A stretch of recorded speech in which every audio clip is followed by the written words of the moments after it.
પાલિકામાં મ્યુનિસિપલ કમિશનરની અધ્યક્ષતામાં રિવ્યુ બેઠકનું આયોજન.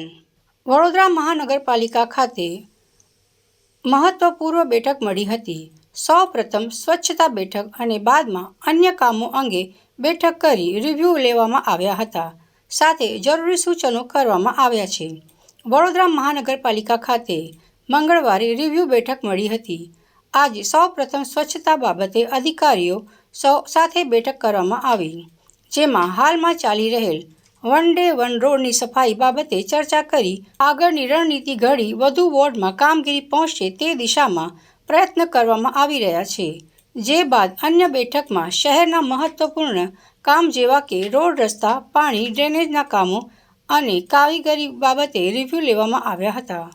વેરા બાબતે અધિકારીઓ સાથે બેઠકનું આયોજન કરવામાં આવ્યું, જેમાં ચોખ્ખું પાણી મળી રહે નાગરિકોને તે દિશામાં જરૂરી સૂચનો કરવામાં આવ્યા છે.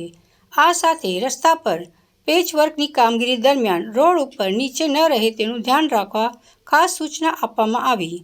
આ સાથે આગામી સમયમાં નવલાવાલા કમિટીના માર્ગદર્શન હેઠળ સૂચવવામાં આવેલ કામગીરી શરૂ કરવામાં આવશે. સાથે અગાઉના કામો બાબતે અધિકારીઓ સાથે રિવ્યુ લેવામાં આવ્યા હતા. કામગીરી ક્યાં સુધી પહોંચી તે બાબતે માહિતી લઈ જરૂરી સૂચનો કરવામાં આવ્યા છે. as and when it was dug, આ કન્ડિશનમાં જે ઓરિજિનલ રોડ કન્ડિશન હતી આ રીતમાં લાવવા માટે કડક સૂચના આપી છે. એટલે આવનારા દિવસોમાં અમે ફિલ્ડ વિઝિટમાં પણ જઈશું. આ તમામ સાઇટ્સની યાદી લઈ લીધી છે. ફિલ્ડ વિઝિટ કરીશું અને ગુણવત્તાપૂર્વક કામ કરવા માટે એમને સૂચના આપી છે. લોકોની એવું સમજ છે કે જે ખોદી નાખ્યા પછી એમ છોડીને કેમ જતા રહ્યા, એટલે આ સેટલમેન્ટ ટાઈમ છે. આ સેટલમેન્ટ ટાઈમ કદાચ 10 દિવસ 20 દિવસ થાય, પણ આ દરમિયાન આ સેટલમેન્ટ આપ્યા પછી પણ જે કમ્પ્લીશન વર્કમેનશીપ છે એ પણ કરવાનું કીધું છે. તમામ ઝોનલ એન્જિનિયર્સને ખાસ કરીને તાકીદ આપી છે કે જે ઢાંકણાઓની સર્કલ બન્યું છે એ રોડ લેવલમાં હોવું જોઈએ, સાઈડમાં ગાડાઓ ના હોવું જોઈએ, અને પેચવર્ક તમે કરો તો એ પણ રોડ લેવલમાં હોવું જોઈએ, રોડ લેવલ કરતાં ઉપર ના હોવું જોઈએ. એ માઇન્યુટલી જોઈને કામગીરી કરવા માટે એમને આજે સૂચના આપી છે. સ્ટ્રીટ વેન્ડિંગ એન્ક્રોચમેન્ટ બાબતની જે પોલિસીસ પાસ થઈ છે એને અમલમાં લાવવા માટે પણ અમે આવનારા દિવસોમાં નોટિફિકેશન કરીશું. અને આવનારા દિવસોમાં ટાઉન વેન્ડિંગ કમિટીની પણ રચના કરવાની છે. પછી હોકિંગ ઝોન્સ અને સ્ટ્રીટ વેન્ડિંગ ઝોન્સ પણ જાહેર કરવામાં આવનારા દિવસોમાં કરવામાં આવશે.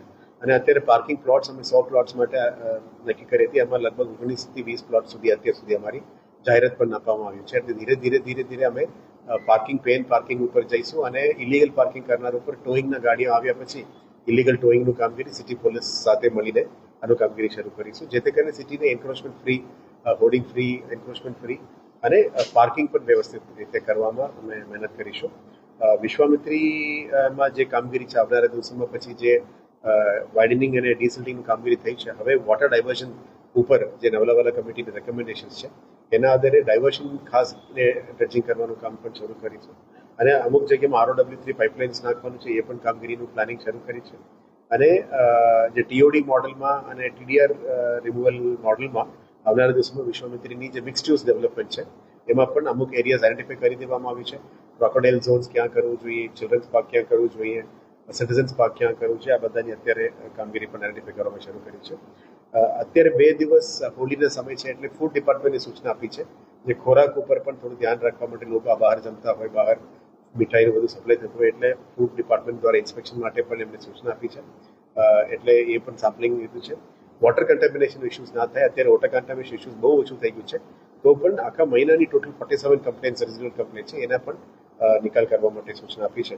એટલે આ 2 દિવસ હોલીના સમયમાં લોકોને અમે હોલી સારી રીતે ઉજવણી કરવા માટે પણ એમને પ્રાર્થના કરીએ છીએ, પણ સેફ હોલી રમવા માટે પણ અમને બેસ્ટ વિશેસ અમે પાઠવું છું. આવનારા દિવસોમાં હોલી પછી પણ જે વિકાસના કામોમાં ઝુંબેશ છે એ પણ કાયમી કરવા માટે અમે કટિબદ્ધ રીતે રિવ્યુ કરવામાં આવે છે. સર, પાલિકા સ્વચ્છતા માટે તો મહેનત કરી રહ્યો છે. ડિવાઈડરની આપ જે વાત કરી રહ્યો, સફાઈ કરી રહ્યો છે. પહેલા ડિવાઈડરની વચ્ચે ડસ્ટબિન મૂકવામાં આવતું હતું, જેથી નાગરિકો તૈયાર પાનની પડીકી પિચકારી મારે છે, પ્લાસ્ટિક તૈયાર રેપર્સ ફેંકે છે, પાણીની બોટલ ફેંકે છે. તો એવું કંઈ આયોજન નથી? ડસ્ટબિન ડિવાઈડર ઉપર ક્યારે અમે ના રાખવું જોઈએ. એ બેઝિકલી ગાર્બેજ વનરેબલ પોઈન્ટ્સ કહેવાતા હતા. આપણે ગાર્બેજ વનરેબલ પોઈન્ટ્સને પણ મિનિમલ કરવાનું ઝુંબેશ શરૂ કરી છે. 400+ GVPs હતા, એમાં અમે અત્યારે 250 સુધી આવી ગયું છે. હવે પણ GVPs અમે 0 કરવા માંગીએ છીએ. પણ જે ડસ્ટબિન્સની ઇરેડિક્વસી છે એ ખાસ કરીને પાન દુકાન સામે, ચા દુકાન સામે, આ બધા જગ્યામાં એમને પણ ફોર્સ કરીશું આ ત્યાંના ત્યાં રાખે. એટલે ડિવાઈડરમાં પાન પડીકી નાખવા ના જોઈએ, કારણ કે ત્યાં તો પબ્લિક મુવમેન્ટ વાળો જગ્યા છે. જે તમે ખરીદી કરો, પાન યુઝ કરો, ચાય વપરાશ કરો, એની દુકાન સામે જ ડસ્ટબિન રહેવું જોઈએ. આવનારા દિવસોમાં આવા દુકાનો સામે પણ અમે કડક રીતે પણ કાર્યવાહી કરીશું, કારણ કે સિટીને સ્વચ્છ રાખવાની જવાબદારી બધાની છે અને એક સિવિક સેન્સ પણ મેન્ટેન કરવાની જવાબદારી છે. અને ગવર્મેન્ટ વલ્નરેબલ પોઈન્ટ્સને પણ યુટિલાઇઝ કરવા માટે અત્યારે પ્લાનિંગ ચાલુ છે, એટલે સ્વચ્છતા ડિપાર્ટમેન્ટ દ્વારા આની ઉપર પણ ઝુંબેશ ચાલુ રહેશે. સર, પાન પડીકીને ચૂંટણી જે ગંદકી ફેલાવે છે એમની સામે કોઈ કડક કાર્યવાહી કરવાનું?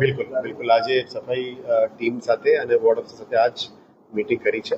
આવનારા દિવસોમાં જે પબ્લિક જગ્યામાં, જાહેર જગ્યાને ગંદકી કરનાર ઉપર પેનલ્ટી વધારે અમે લેવાનું પણ નક્કી કર્યું છે.